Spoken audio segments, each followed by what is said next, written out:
तीनों कृषि कानूनों को वापस लेने निर्णय लिया है, सराहनीय है। मैं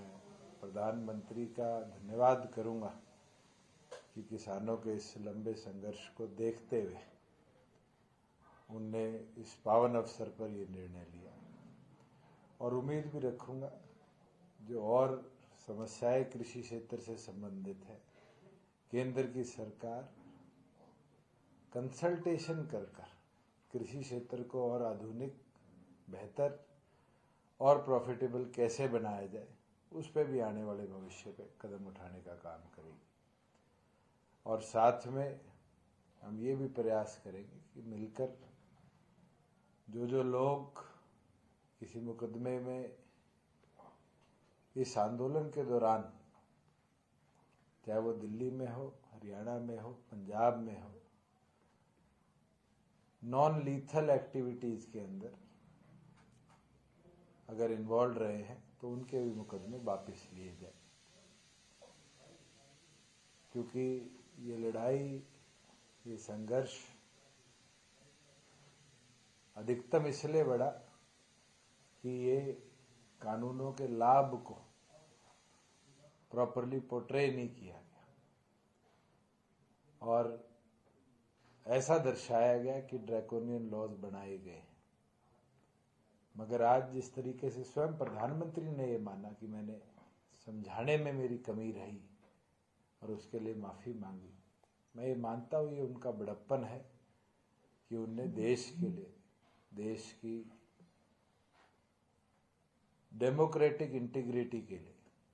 ये निर्णय लिया है, और मैं उनका आभार प्रकट करता हूँ। साथ में आज सिविल एविएशन मिनिस्टर्स की पैन इंडिया कॉन्फ्रेंस थी, और उसके अंदर अनेक ऐसे निर्णय लिए गए जो एविएशन सेक्टर को पूरे देश भर के अंदर एक बूस्ट देंगे, जिसमें जैसे हरियाणा ने एटीएस जो एविएशन फ्यूल होता है उसको 21% से 1% पे किया। आज 8 ऐसे राज्य और 4 ऐसी यूनियन टेरिटरीज हैं जिनने भी उसको, किसी ने 4%, किसी ने 2%, किसी ने 1%, और अरुणाचल प्रदेश ने तो 0% पे लाने का काम किया। ये अपने आप एक बूस्ट एविएशन सेक्टर को देगा। साथ में खुशी की बात है कि 4 हेली हब्स जो केंद्र ने अनाउंस करे थे पहले, आज इस एविएशन मिनिस्टर्स की बैठक में 5वां हेली हब जो हम गुड़गांव में हमारी ग्लोबल सिटी में बनाना चाह रहे हैं, केंद्र सरकार ने उस पर भी अपनी सहानुभूति देकर मंजूरी देने का काम किया है, जो मुझे लगता है हेलीकॉप्टर इंडस्ट्री का डेडिकेटेड कॉरिडोर के साथ साथ एक नया फ्यूचरिस्टिक अप्रोच इस देश को देने का काम करेगा। साथ में हरियाणा प्राथमिक राज्य बना है जिसने अपनी पायलट्स की जो पर एनम कैपेसिटी थी,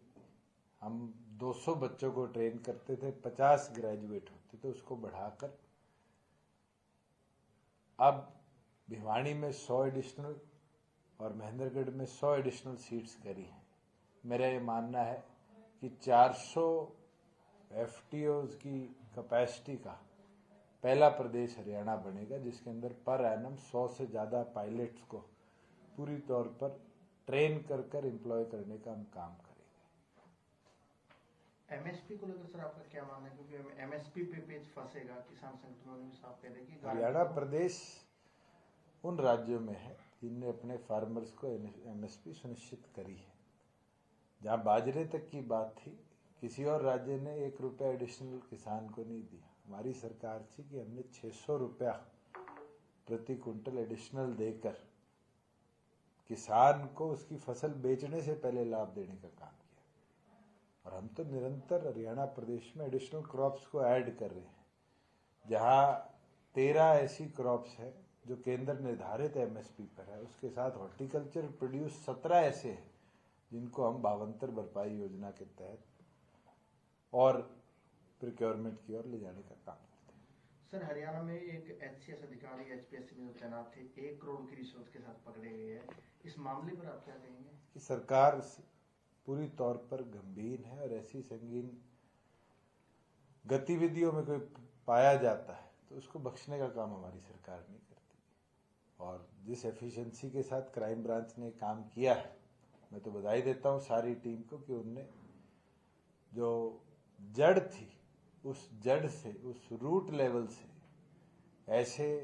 लोगों को पकड़ा है जो इस पूरी गतिविधि को अंजाम देते थे।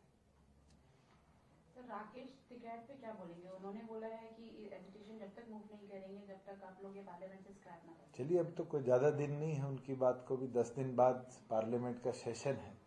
अगर वो 10 दिन और इस चीज के लिए इंतजार करना चाहते हैं कि पार्लियामेंट से ये विड्रॉ, तो मुझे लगता है प्रधानमंत्री की जबान से बड़ा आज हमें कोई चीज नहीं माननी चाहिए। जब उनने कह दिया, मेजॉरिटी उनकी है लोकसभा में भी राज्यसभा में, तो भारतीय जनता पार्टी और उनके सहयोगियों के लिए कोई बड़ी बात नहीं है कि 29 के सेशन के अंदर अगर कोई ऑब्जेक्शन नहीं है तो उसी दिन विड्रॉ करने का काम करें।